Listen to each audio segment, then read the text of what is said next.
And I'll be honest, it was traumatic to even imagine. I was thinking, how do I do this by myself? How do I prepare for this difficult and sad goodbye? But here's what was different this time. I wasn't the same woman that I was even a year ago.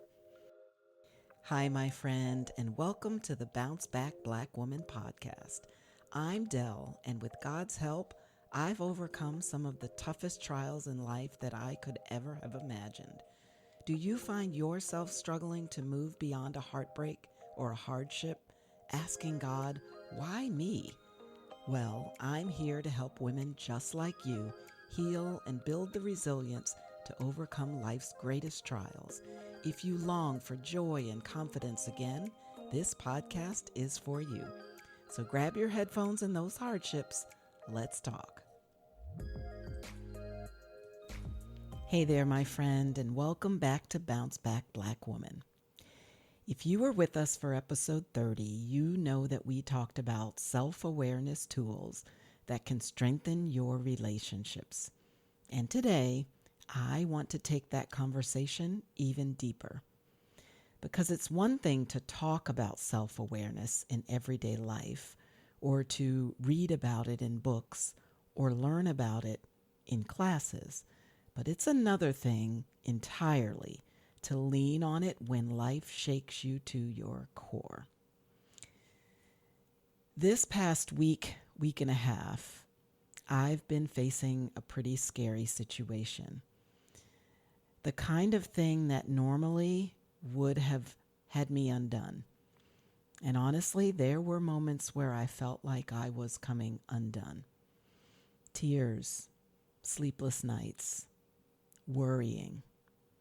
And yet, through faith, my own spiritual gifts, and even my personality wiring, I was able to decide to handle it differently than I might have in the past. So let me tell you a little bit about what's been going on. My grand dog, and yes, I call him that because I inherited him when my kids could no longer care for him. I already had 2 dogs, and we figured, what's one more? But he's a lot older than my dogs and comes with a lot of past trauma.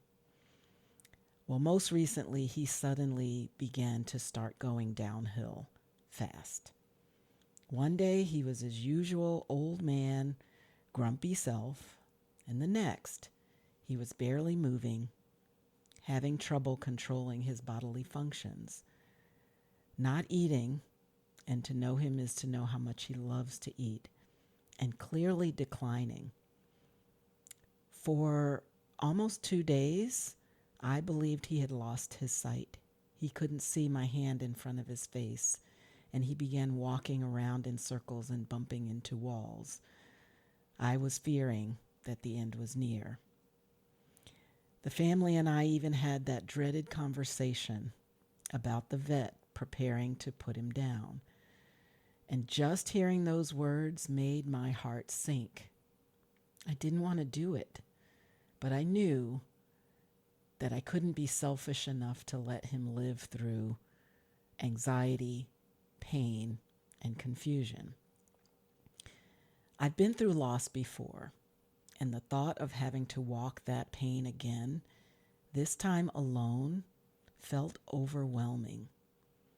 And I'll be honest, it was traumatic to even imagine. I was thinking, how do I do this by myself? How do I prepare for this difficult and sad goodbye? But here's what was different this time. I wasn't the same woman that I was even a year ago. Over this past year, I've been building resilience, not by accident, but on purpose.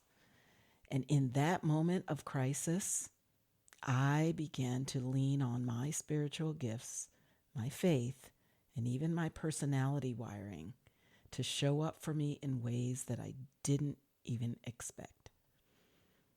And the beautiful part is that with some medication, a whole lot of TLC, many sleepless nights, and me refusing to quit on him, even through the diapers, even through the sleepless nights, and with a whole lot of prayer, my granddog has begun to bounce back, and he's still here with me today, making his miraculous recovery.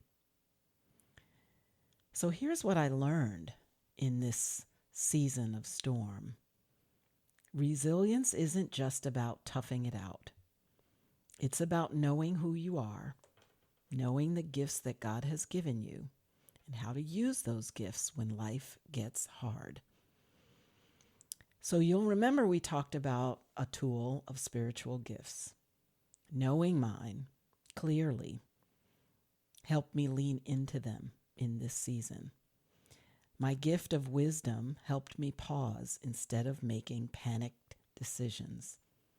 Discernment, that reminded me to notice what was really happening and look between the lines and not listen to just what my fear was telling me.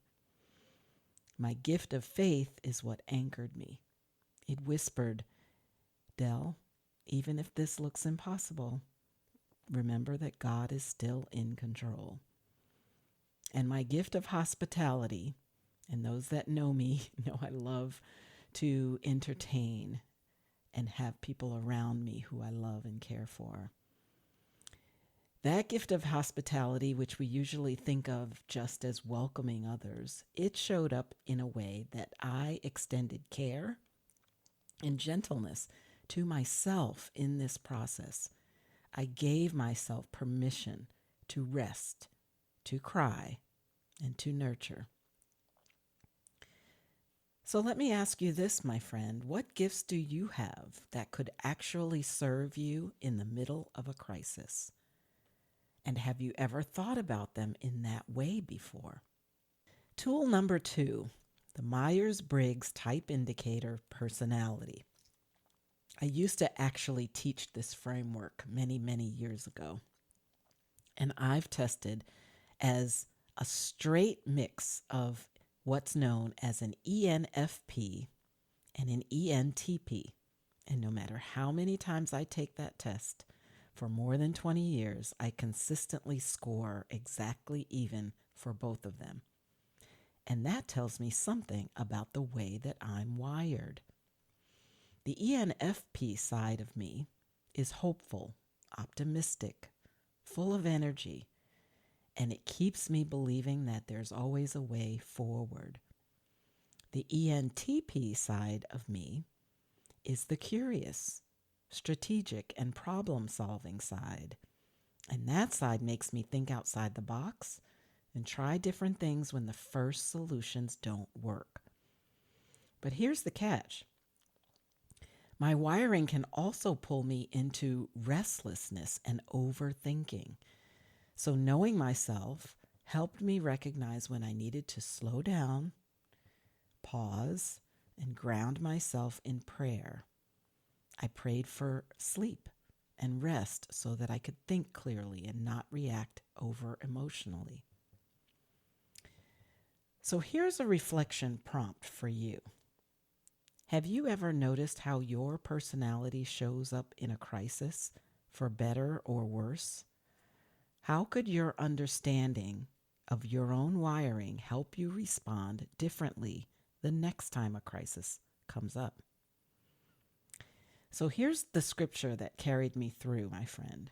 It comes from 2 Corinthians 12:9, and it reads this. Each time he said, "My grace is all you need. My power works best in weakness. So now I am glad to boast about my weakness so that the power of Christ can work through me." Again, that's 2 Corinthians 12:9 from the New Living Translation.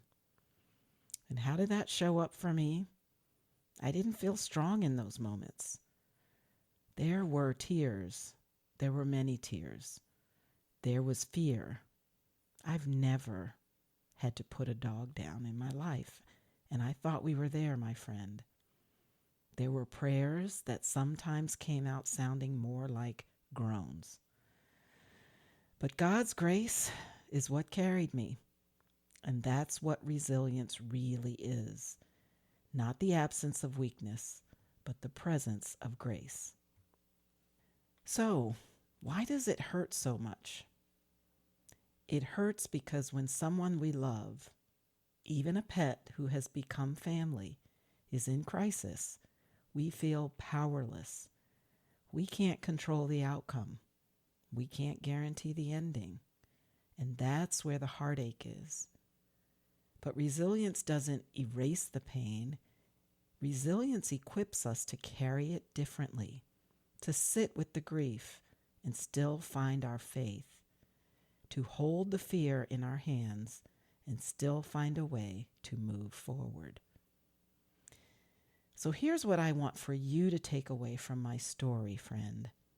Your resilience grows when you understand your gifts, your wiring, and your faith. These aren't just labels or nice ideas. They are actually lifelines to being able to bounce back from trials, from sadness, from pain, and so many other things. Now, you knew I wasn't going to let you off the hook without a journal prompt, so here it is. Think about the last time that you faced a crisis. Which one of your gifts, strengths, or faith practices helped you get through it? And where do you sense God inviting you to grow stronger for the next storm? If you don't know your gifts or your strengths and haven't really nailed down the right faith practices for your personality type, I can help. I'll be offering more insight into how soon. In the meantime, you can always reach out to me at hello@bouncebackblackwoman, and we can talk. So my friend, if this episode resonated with you, I'd love for you to grab the Bounce Back Journal.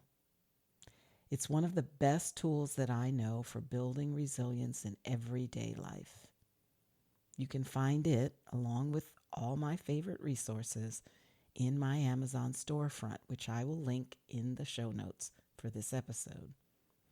And don't forget, I'm soon to be hosting a Bounce Back Live session where we'll unpack resilience together in real time. So make sure that you are on my mailing list at bouncebackblackwoman.com, or the show notes will have a link as well, so that you will be the first to know when it opens. Because resilience isn't something that we build alone. It's something that we build together. Well, that's it for today, my friend. I really hope this episode inspired, encouraged, or just plain comforted you. If so, please share it with a friend who might be struggling in her own healing journey. And if you take a moment to leave a quick review on Apple Podcasts, you'll help other women find encouragement through their heartbreak. Remember that God is holding your hand along this journey, and guess what? I'm holding the other. Life is short, so bounce back, Black woman.